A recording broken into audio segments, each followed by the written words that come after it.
Hello, everyone.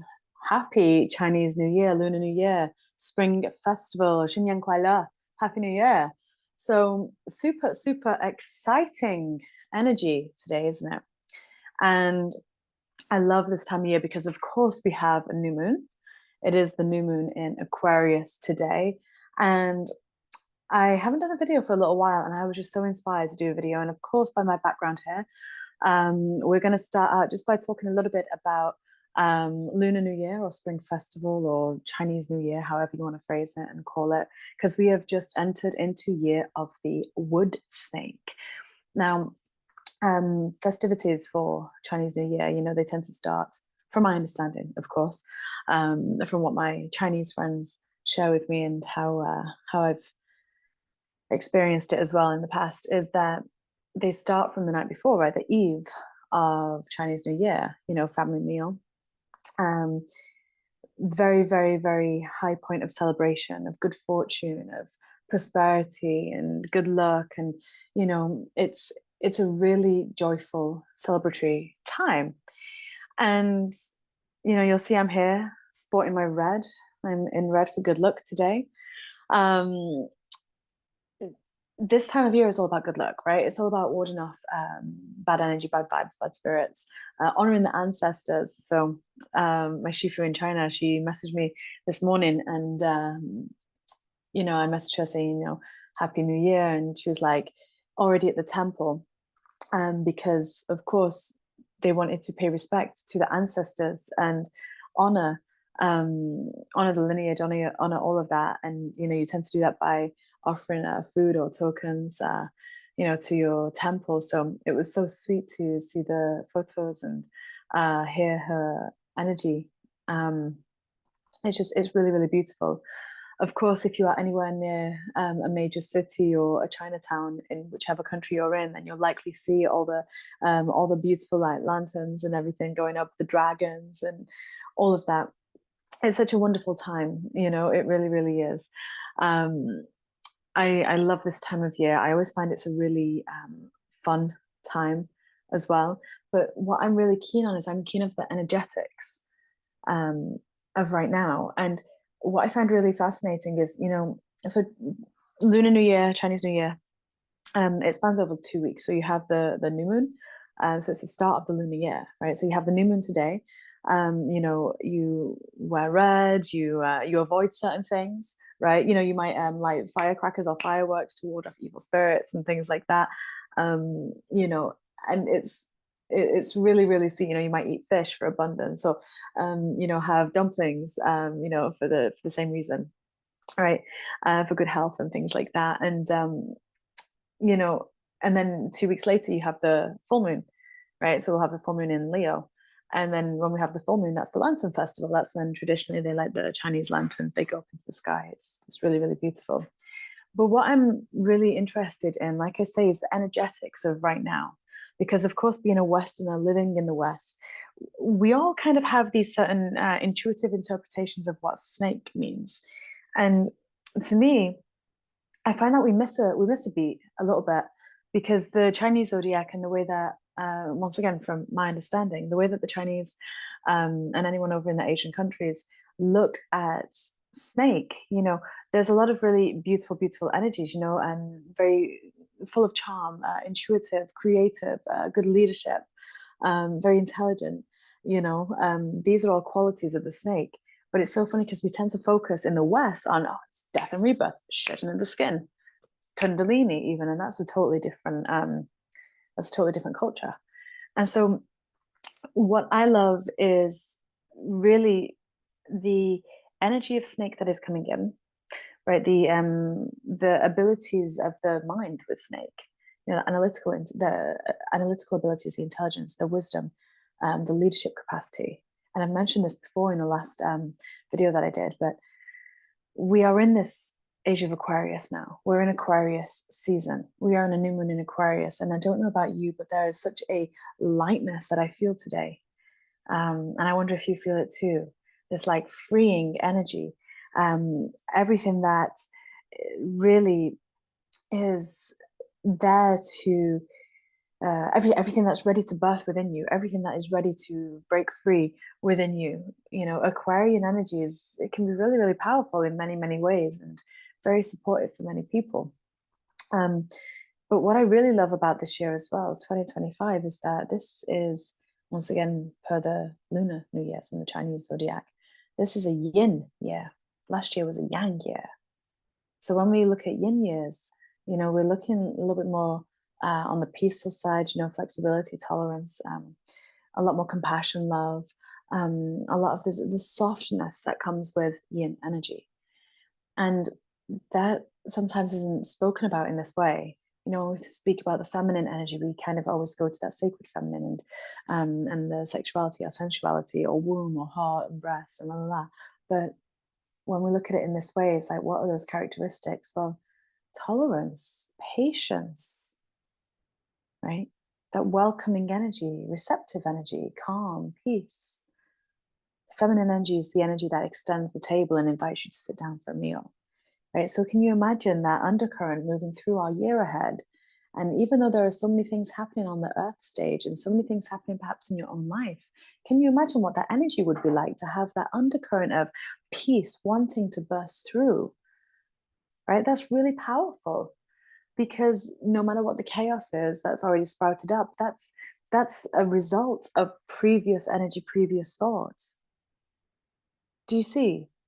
So, like, everything that's already actualized, all the things that are coming up right now, they are from what we've previously thought, felt, and focused on.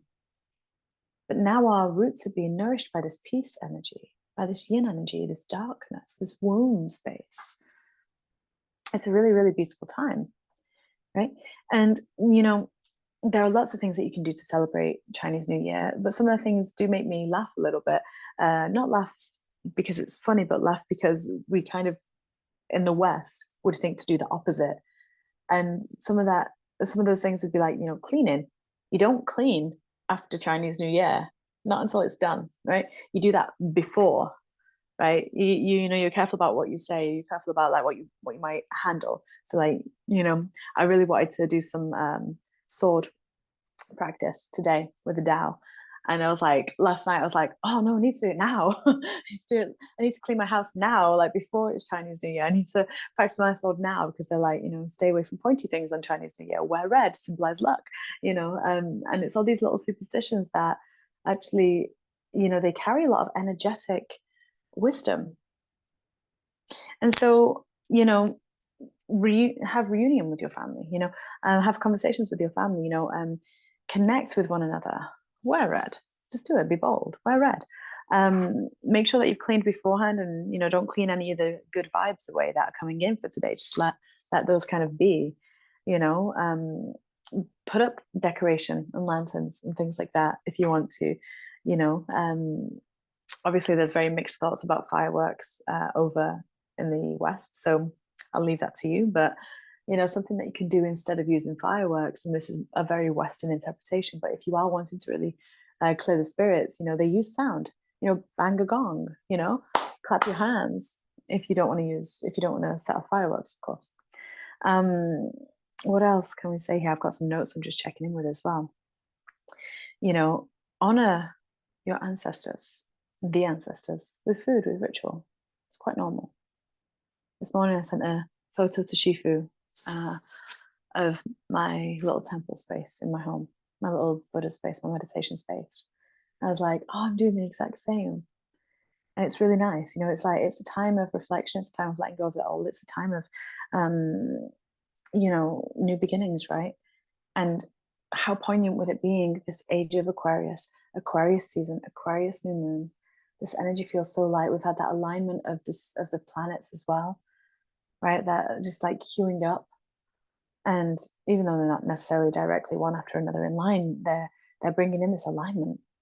You know, let the thoughts percolate in, let them drop in, let the wisdom come in, let your higher self, your higher mind, like create the space in your day just to be, to allow yourself to think. And when I say think, I don't mean actively, I mean be so open that you can receive the cosmic energies. Be so open you can receive the wisdom from your higher mind and higher self. It's got the answers, it's got the direction. it's time to receive all that, right? Lots of new beginnings for many people. I know someone who's moving house today, getting a new car today. Like, there's lots of new things happening, you know? It's a really cool time. And, you know, for some of us as well, we've started to see already, because we are in the run up to Imbolc as well. So in the West, we celebrate Imbolc. And a lot of people celebrate that on the 1st of February. I know that the Druids that I'm friends with celebrate, of course, the Gregorian date, but then they also celebrate when the sun actually aligns, and it is actual solar Imbolc, the first light. And we see that with the snowdrops, right? The flowers bursting through the ground. And yeah, it's really beautiful. Daffodils will soon start to come up, bluebells will soon start to come up, but yeah, we've got the first light. Imbolc, bringing that first light into the home, into the hearth. That's what we're doing right now. It's a really, really beautiful time. I'm so excited for everyone, because from what I can feel, from what I can see when I look at the linear, when I look at the timelines for this year ahead, there are so many really strong, vibrant golden lines, lineages, and destinies even. So much on the cards, so much opportunity. Be open to it. It's your time. It's your time. So for now, thank you for watching. Have a wonderful rest of your new year. Have a wonderful new moon. And I'll see some of you soon. We have 2 workshops coming up. I've got Welcome to the Realm of the Fairies, of the Fae. So we're going to be looking more of the bigger Fae, the Tuatha Dé Danann, and the Druidic cycle and things like that. We'll be looking at that on the February I think it's the 3rd or the 4th. Just check my website. I should have checked that before mentioning it. But it's on, I think, the 4th of Feb. In the evening. It's on replay as well, of course, but you can look at aliceheath.com for that. Also on the full moon, the Leo full moon, so 11th of February with Emma Sullivan, we have the wonderful workshop Fearless Awakening. So that is very much about coming out of that spiritual closet and just owning who you are. So if you've ever been lost about who you are, great workshop to jump on. But in the meantime, I look forward very much to sharing some beautiful new crystals that have arrived. So I'll do that in a separate video. I look forward to those that I am working with privately. If you are wanting a private appointment, I still have some available for February. So do book now before they sell out. And I do still have space in my spiritual mentorship, Ascension Mentorship program. So if that calls to you, we are starting very soon. And it is a very, very, very powerful space. If that does call to you. If anyone is seeing this video that's already done it, they will tell you how wonderful it is. So if that calls to you, please feel very welcome to send me an email or to look at the listing on my website. That's called Anchor Your Light. But for now, I'm going to stop rambling on. Have a beautiful, beautiful spring festival. So much love to each and every one of you. Bye for now.